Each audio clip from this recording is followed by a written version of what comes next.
Welcome back. देखिए student, अभी अपन देख रहे थे किसको, आर एच ये एबीओ ब्लड ग्रुप को। एबीओ ब्लड ग्रुप के अपन ने देखा कि मनुष्य में ए बी और ओ 4 टाइप के ब्लड ग्रुप थे। वो उस पर जो अपना आरबीसी थे उस पर एंटीजन और प्लाज्मा में एंटीबॉडी जो थी उसके बेस पर थे। नेक्स्ट अपना अभी जो सेकंड सिस्टम है वो अपना आरएच सिस्टम। आरएच सिस्टम क्या होता है? देखो अपना जो आरबीसी होती है, आरबीसी पर कुछ विशिष्ट एंटीजेंस भी होते हैं और उन्हीं विशिष्ट एंटीजन के आधार पर आरएस तंत्र बताया गया। आरएस तंत्र की खोज किसने की? आरएस तंत्र की खोज की थी लैंडस्टीनर नामक साइंटिस्ट ने। किसने की? लैंडस्टीनर और विनर, दो साइंटिस्ट थे, लैंडस्टीनर और विनर। कब की थी? 1940 में। किस में की थी? रिसस वार्नर में की गई थी। ये जो रिसस वार्नर था वो अपने जाते अपने जो लाल मुंह वाला बंदर होता है वो था। उसी के आधार पर इसको आरएच बोला गया। यहाँ आरएच का मतलब क्या है? रिसस है। क्या है? रिसस। इसलिए इसको रिसस कारक भी बोलते हैं। रिसस कारक होगा अगर वो मनुष्य की आरबीसी पर उपस्थित होगा, रिसस एंटीजन अगर उपस्थित होगा तो वो आरएच पॉजिटिव वाला ब्लड ग्रुप होगा।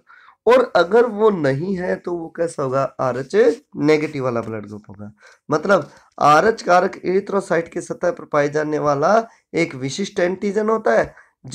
जिस मनुष्य में आरबीसी पर आरएच उपस्थित होता है उसको आरएच पॉजिटिव, और जिस पर ये अनुपस्थित होता है उसको क्या बोलते हैं?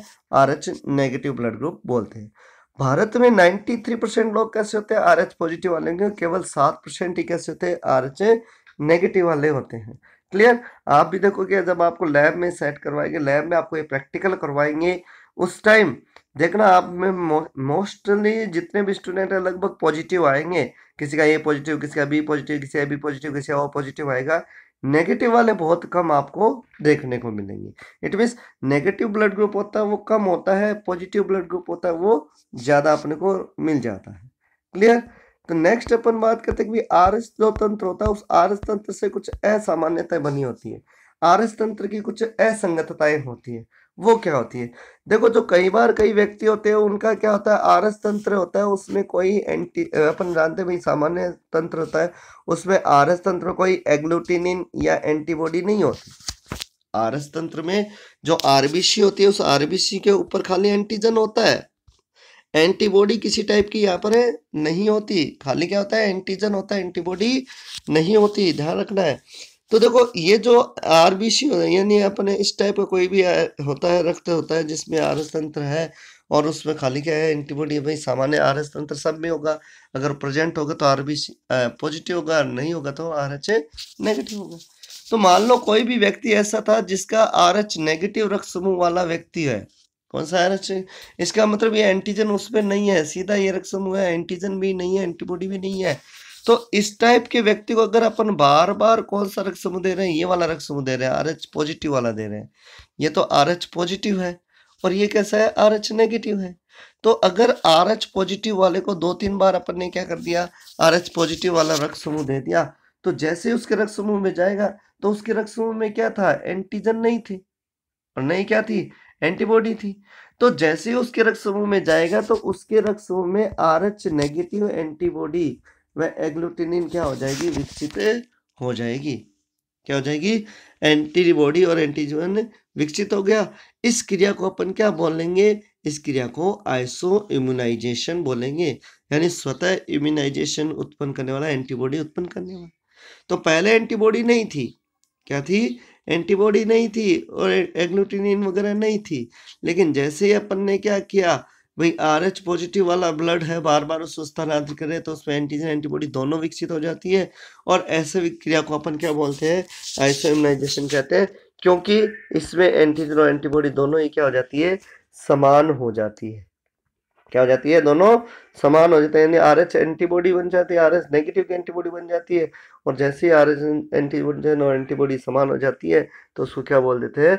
आइसोइम्यूनाइजेशन क्रिया करते हैं। मतलब सीधा सीधा है कि आरएच नेगेटिव वाले ब्लड को बार बार अपन आरएच पॉजिटिव से ट्रांसफर कर रहे हैं, आरएच पॉजिटिव उसमें डाले जा रहे हैं, तो उसमें आरएच नेगेटिव के एंटीबॉडीज वगैरह विकसित हो जाती है और उसी आरएच एंटीबॉडी का विकसित हो जाने क्या है? आइसोइम्यूनाइजेशन कहलाता है।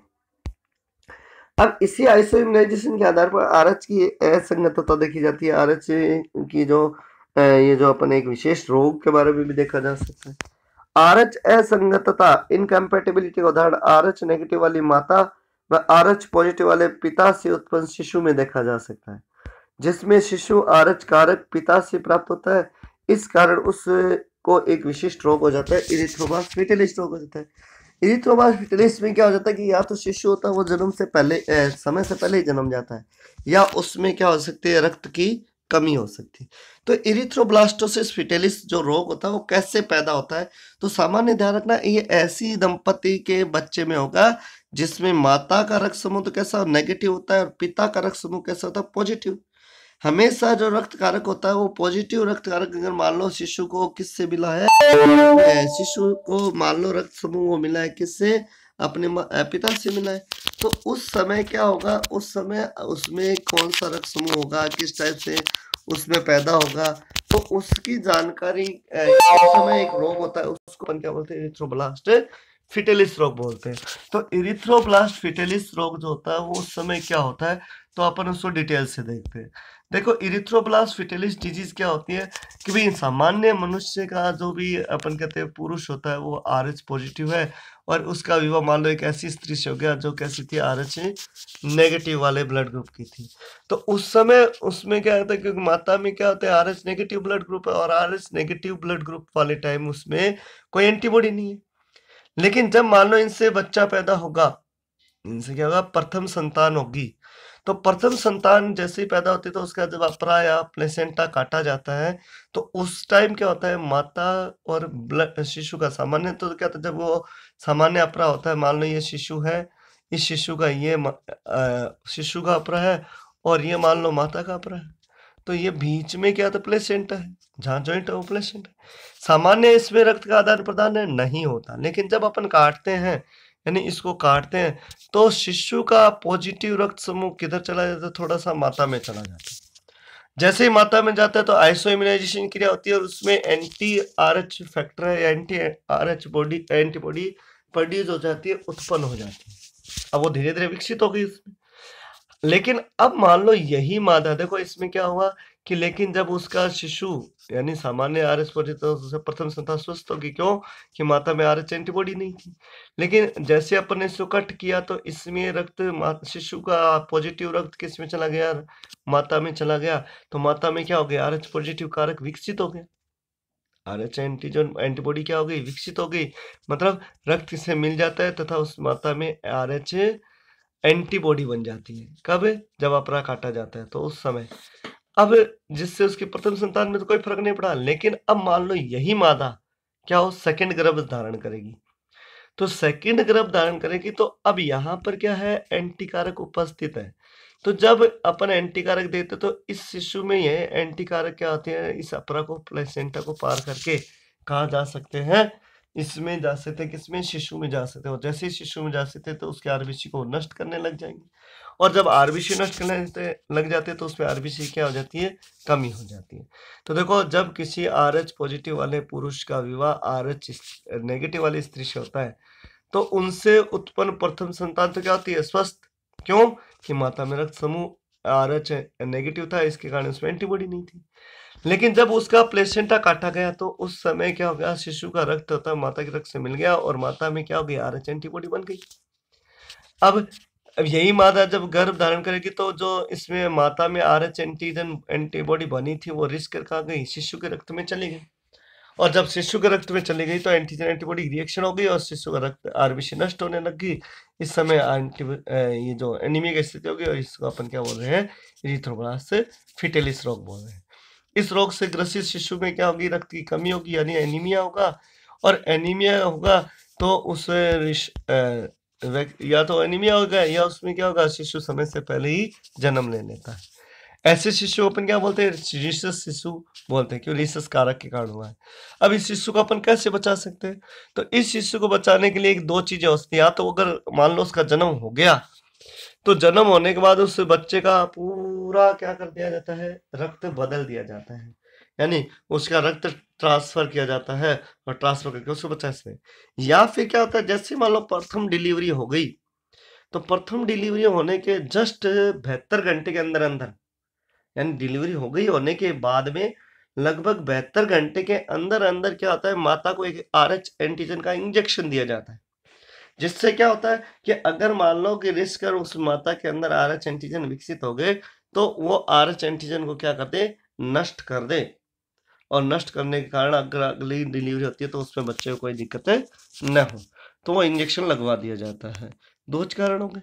अब व्यावसायिक रूप से इस इंजेक्शनों पर क्या होते हैं, एनटीडी बोलते हैं। क्या बोलते हैं, एनटीडी या RHOGUM। RH कारक है, क्या होता है, RH कारक होता है, एंटीबॉडी एब्सेंट होने के कारण O दिया जाता है, और GUM क्या होता है, कंपनी का लोगो है, कोई भी कंपनी होती है उसका लोगो होता है। ठीक है भाई, तो RHOGUM नाम से या NTD नाम से क्या होता है, इंजेक्शन अब बाजार में अपने को मिल जाता है। अब देखो इसको अपन डायग्रामेटिकली शो किया है, तो देखो क्या होता है, ये जो अपना पहली डिलीवरी है, तो उस पहली डिलीवरी के टाइम ये रक्त समूह RH पॉजिटिव है, कौन सा, शिशु का, ये शिशु है अंदर, और ये RH नेगेटिव है माता के प्लाज्मा में। तो देखो माता के प्लाज्मा में क्या एंटीबॉडी नहीं है, क्या है, एंटीबॉडी नहीं है। इस टाइम ये बीच में जो आपका ये रेड कलर का शो किया है वो क्या अपरा है, तो इस टाइम क्या होता है कि यहाँ से रक्त का आदान प्रदान नहीं होता, खाली क्या होता है, पोषक तत्वों का आदान प्रदान होता है। लेकिन जब अपन इसको कट करते हैं, जन्म के समय इसको कट करते हैं, तो इसका कुछ रक्त कहाँ आ जाता है, माता के रक्त में आ जाता है, और जैसे माता के रक्त में आ जाता है तो माता में क्या होता है, RH नेगेटिव एंटीबॉडी बनने स्टार्ट हो जाती है। अब वो बनकर पूरी तरह विकसित हो गई। अब यही मादा मान लो सेकंड गर्भ धारण करती है, तो ये जो एंटीबॉडी जो बनी है वो प्लेसेंटा को पार कर सकती है।